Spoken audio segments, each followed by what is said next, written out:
Seperti salah seorang guru besar kita, profesor, saudara, dia ahli mengobati epilepsi.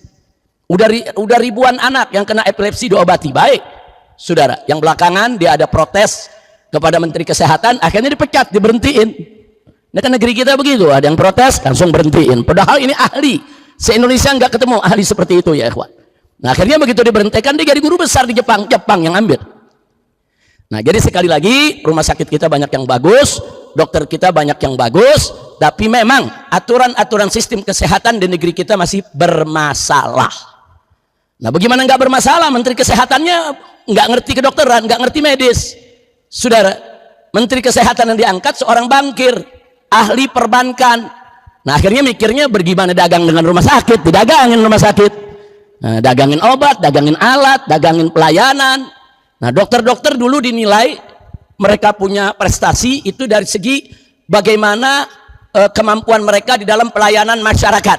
Saudara, makin bagus pelayanannya, maka rekod mereka juga semakin baik. Kalau sekarang enggak, dokter itu dinilai bagus, saudara, kalau dia mampu banyak menghasilkan duit buat rumah sakit.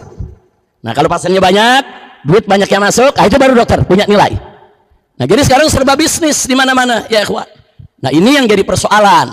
Nah, apalagi sekarang lagi ribut, ternyata Menteri Kesehatan gelar insinyurnya konon katanya palsu, lagi dituntut. Nah, jadi bagaimana? Gelar insinyurnya palsu, dia nggak ngerti kedokteran, tapi diangkat jadi Menteri Kesehatan, amburadul sistem kesehatan di negeri kita. Bukan amburadul dokternya, bukan amburadul rumah sakit, yang rumah sakit Indonesia hebat-hebat, saudara. Baik yang negeri maupun yang pemerintah. Rumah sakit Indonesia ini hebat-hebat, saudara. Susternya juga luar biasa, dia punya pendidikan. Nah, makanya di rumah sakit kita lihat suster-suster di kita punya negeri itu kalau udah namanya infus, suntik, kateter, pasang, jago-jago ya kawan.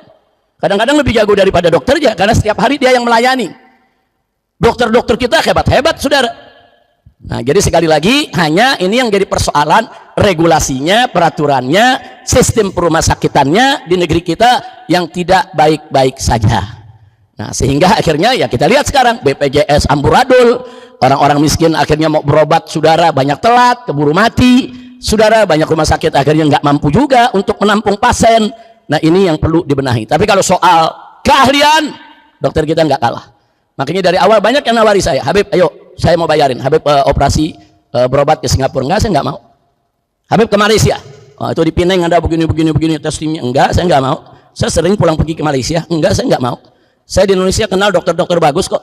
Saya punya kenal dokter jantung yang bagus, dokter ginjal yang bagus, dokter paru yang bagus, dokter onkologi soal kanker juga ada yang bagus, dokter ortopedi.